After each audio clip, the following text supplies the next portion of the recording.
Perspectives on neurodiversity vary based on our experiences. I am a father, a husband, and an autistic self-advocate. My understanding of neurodiversity has changed as I keep learning from the experiences that come with those roles. I am Christopher Scott Wyatt, creator of the Autistic Me blog, and for the last 5 years, I have hosted this podcast.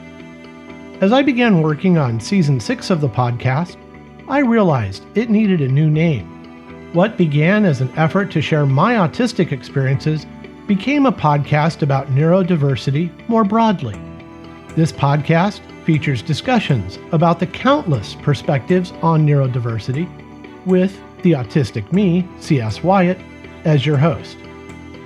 With work on Season 6 underway, I am pleased that our guests will include voices that reflect the diversity of our community. This summer, I've chatted with visual artists, musicians, writers, teachers, and therapists. These voices challenge assumptions about autism, ADHD, dyslexia, and other aspects of neurodiversity.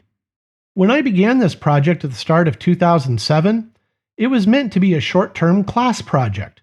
I had no intention of continuing the Autistic Me as a public blog. I only created the blog to meet a course requirement, to create an example of digital writing. 15 years of blogging and 5 years of podcasting later, a lot has changed, and too much remains the same. Autism was divisive 15 years ago, and it still is. People seemingly argue about everything autism related. A colleague calls these debates the Great Autism Wars. These arguments have expanded as the autistic self-advocacy community has embraced neurodiversity to include other neurological differences. I don't debate guests on the podcast. I prefer to ask questions and listen, even if I might disagree with a guest. After all, perspectives on neurodiversity need to be heard, even within the neurodiversity community. Like many autistic self-advocates, I have strong opinions on some of the most divisive topics. There are some viewpoints I do not include on the podcast. If you want to hear about causes and cures for neurodiversity, those are perspectives I refuse to promote. But there are debates and discussions we need to have. What should an inclusive space look like?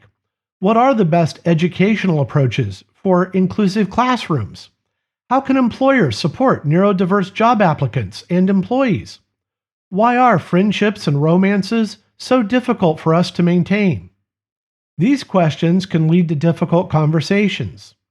Though we discuss many topics on the podcast, I dedicate most episodes to education and employment.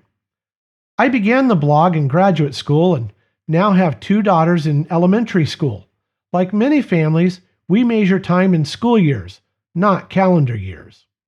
My greatest concern is the future success of my daughters. Will their schools prepare them to be creative, curious, and compassionate adults? Classrooms and workplaces don't embrace neurodiversity. Public education was designed like an assembly line, with students moving along at a set pace through the same factory model. We don't move along the assembly line as smoothly as other students might. As you listen to Perspectives on Neurodiversity, you'll hear about my frustrations with education as a student, educator, and parent. The pandemic exposed a lot of problems with schools and businesses. Maybe the pandemic will lead to some changes. Followers have let me know they appreciate that Susan, the girls, and I are simply a family trying to navigate life during interesting times. The Autistic Me neither celebrates nor mourns autism. I am autistic. My oldest daughter is autistic. My daughters and I are all diagnosed with attention deficit hyperactivity disorder. For me, my daughters, and most of our podcast guests, our neurodiversity is part of our identities, but not a complete definition of any individual. I doubt there is a neurotypical existence.